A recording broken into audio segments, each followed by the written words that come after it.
dalam pandangan Kenapa mau orang dilempar? Yahudi, Kenapa mau dilempar? iya, saya akan jawab. Ya, Bunda, pelan-pelan Bunda, saya akan jawab. Dengar Bunda. Kenapa dia mau dilempari batu? Dalam pandangan orang Yahudi, kalau seseorang menyamakan diri sederajat dengan Allah, itu akan dilempari batu. Sekarang kakak tanya deh, apakah mereka percaya omongan Yesus sehingga mereka tidak melempar Yesus? Karena dia menyamakan diri dengan Allah. Aduh, berarti mereka kan nggak percaya kan, makanya Yesus mau dilempar? Oke, tidak percaya, kita akan pergi ke ayat yang lain. Oke, karena Anda hanya melihat satu sisi. Oke. Loh, sekarang begini, kalau yang namanya raja pasti ada rakyat. Rakyat itu menerima dia sebagai raja. Bagaimana mungkin seorang presiden naik kalau dia tidak terpilih? Kan ngawur, ya? Ini berbicara eksistensi Yesus sebelum Abraham ada. Raja segala raja dong. Dengar. Yesus kan ngomong, sebelum Abraham jadi aku sudah ada. Lalu orang Yahudi itu mengambil batu mau melempar Yesus, tetapi Yesus menghilang.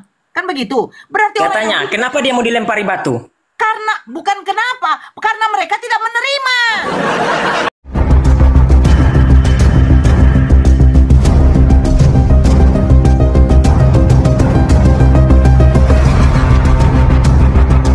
Jangan dulu dibantah, dengar dulu supaya bisa masuk ya. Ya. Dalam pandangan Kristen, Yesus ini, ya, dalam pandangan kekristenan, Yesus ini firman Allah yang menjadi manusia. Jadi dia bukan hanya sekedar manusia biasa, serempak karena dia firman Allah menjadi manusia. Kalau kita melihat ketika dia menjadi manusia, kita mengatakan nabi.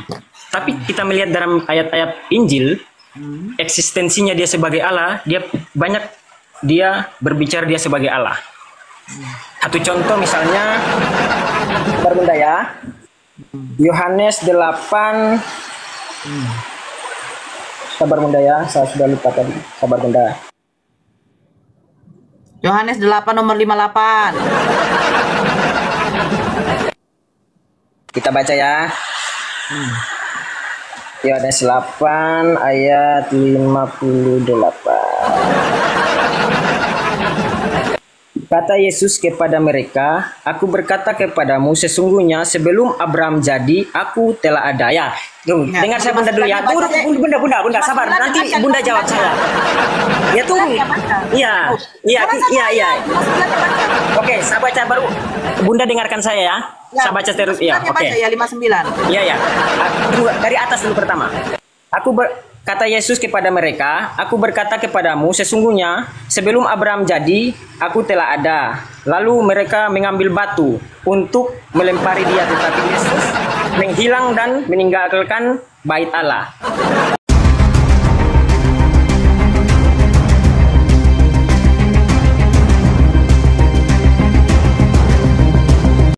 Apa yang perlu Bunda, kenapa? Yesus ngomong kayak gitu, siapa yang mendengar, Dek? Bagaimana? Waktu ngomong Yesus kayak begitu, siapa yang percaya? Orang Yahudi, karena dia mau dirajam karena dia menyamakan diri dengan Allah. Paham nggak pertanyaan kakak, Dek? Waktu Yesus mengomong, sebelum Abraham jadi, aku sudah ada. Nah, siapa yang mempercayai omongan Yesus pada waktu itu? Nah, dengar perdebatan orang Yahudi. Katanya orang Yahudi bilang, Bunda, dengar dulu dong. Katanya begini. Ya. Umurmu baru 30 tahun. Masa kau mengatakan sebelum tahu? Dek, pertanyaan kakak tuh begini, Dek. Ada nggak orang yang percaya waktu Yesus ngomong kayak gitu? Ada, sampai dia dirajam batu, kan itu. Sampai mau dilempar batu. Pasti ada yang percaya. Bagaimana mungkin kalau mereka percaya Yesus mau dilempar batu, Dek? Karena itulah Bunda. Dengar Bunda, dengar saya. Bunda dengar dulu. Tunggu dulu. Bunda, Kamu dengar. paham nggak sih? Paham Begini saya loh, Bunda. Dek. Sebentar. Waktu kau ngomong, kau bilang begini. Kak Nora, saya laki-laki yang paling ganteng seluruh dunia. Terus kami semua mau melempar kau. Artinya apa? Artinya kami nggak percaya sama kamu. Enggak, bukan begitu dalam pandangan orang Yahudi. Saya mau tanya. Oke, saya Bunda. tanya, kenapa orang Yahudi mau melempar Yesus pada waktu itu? Oke, kita baca teksnya ya. Ya. 58. Kata Yesus kepada mereka, aku berkata kepadamu, sesungguhnya sebelum Abraham jadi, aku telah ada. Lalu mereka mengambil batu untuk melempar. Tahan dulu Bunda, saya akan jelaskan. Untuk melempari dia. Dalam pandangan orang Yahudi. Kenapa mau dilempar? Iya, saya akan jawab. Iya Bunda, pelan-pelan Bunda, saya akan jawab. Dengar Bunda. Kenapa dia mau dilempari batu? Dalam pandangan orang Yahudi, kalau seseorang menyamakan diri sederajat dengan Allah, itu akan dilempari batu. Sekarang kakak tanya deh, apakah mereka percaya omongan Yesus sehingga mereka tidak melempar Yesus? Karena dia menyamakan diri dengan Allah. Aduh, berarti mereka kan nggak percaya kan, makanya Yesus mau dilempar? Oke, tidak percaya, kita akan pergi ke ayat yang lain. Oke, karena Anda hanya melihat satu sisi. Oke. Loh, sekarang begini, kalau yang namanya raja pasti ada rakyat. Rakyat itu menerima dia sebagai raja. Bagaimana mungkin seorang presiden naik kalau dia tidak terpilih? Kan ngawur, ya? Ini berbicara eksistensi Yesus sebelum Abraham ada. Raja segala raja dong. Dengar. Yesus kan ngomong, sebelum Abraham jadi Nah. aku sudah ada. Lalu orang Yahudi itu mengambil batu mau melempar Yesus, tetapi Yesus menghilang. Kan begitu. Berarti orang Katanya, Yahudi, kenapa dia mau dilempari batu? bukan kenapa, karena mereka tidak menerima. Bukan menerima. Kenapa dia tidak dilempari batu? Loh, di mana tidak Kenapa dia dilempari batu? Kenapa dia dilempari tidak batu? terima omongan Yesus. Makanya Lalu saya yang bilang, ketika Yesus, dengar dulu sebentar. Ketika Yesus ngomong kayak begitu, siapa yang mau percaya? Ada nggak? Yesus kan tidak ada berarti yang ditolak, percaya Oden. karena Jadi mereka ditolak. melihat Yesus datang Gimana hanya tidak sebagai pasti manusia ditolak, biasa. Gimana sih? Oke, sekarang kita pergi ke ayat ayat berapa? Ayat 10 berapa? Ayat berapa, Dek? Aduh. Tunggu sabar, saya lupa saya Mbak. Sabar Mbak. Ayat berapa ya? Tadi saya sudah peta-peta, aku lupa ya. Tunggu, saya ingat dulu Mbak. Yang Yesus mengat, aku dan Bapak adalah satu, sabar. Ya. Ya, begini, saya ingat katanya aja Bunda ya, saya lupa di mana tadi saya sudah tanda-tandai. Dulu saya sapa dulu ya. Ica, halo Ica. Ica. Iya, ya, Ya, ya, nama Kak. apa, Dek? Aku mualaf, Kak. Oh, Bunda, saya dulu dong. iya. Tunggu dulu.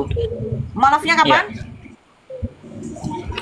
Dari udah berapa tahun ya? Udah 10 tahun. Oh, itu bukan malaf lagi, mukalaf. Ada yang mau disampaikan, Dek? Silakan. Assalamualaikum. Waalaikumsalam.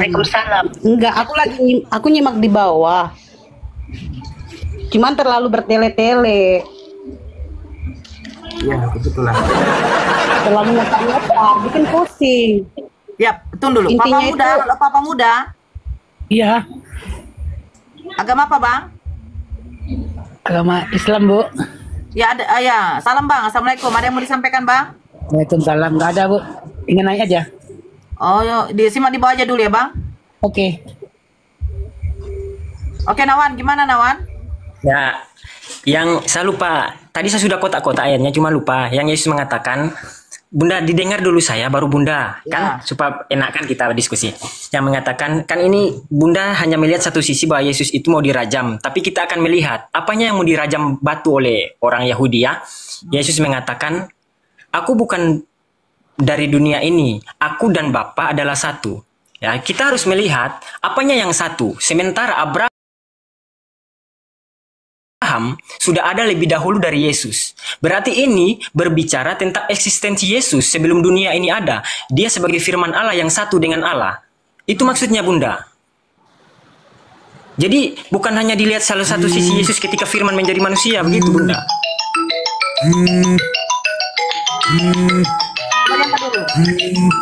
Dalam sebuah perdebatan terbuka antara seorang Kristen dan mualaf Nora Aritonang, tampak jelas bagaimana perbedaan sudut pandang tentang ketuhanan Yesus ditarik ke permukaan. Pihak Kristen mencoba menjadikan Yohanes 8 nomor 58 sebagai landasan keyakinan bahwa Yesus adalah Tuhan. Namun, dengan cerdas dan tenang, Nora meminta agar pembacaan dilanjutkan ke ayat berikutnya, yaitu Yohanes 8 nomor 59. Ternyata di sana tertulis bahwa orang-orang Yahudi justru mengambil batu untuk melempari Yesus, suatu bukti bahwa klaim Yesus saat itu ditanggapi sebagai penistaan, bukan pengakuan dirinya sebagai Tuhan yang disembah.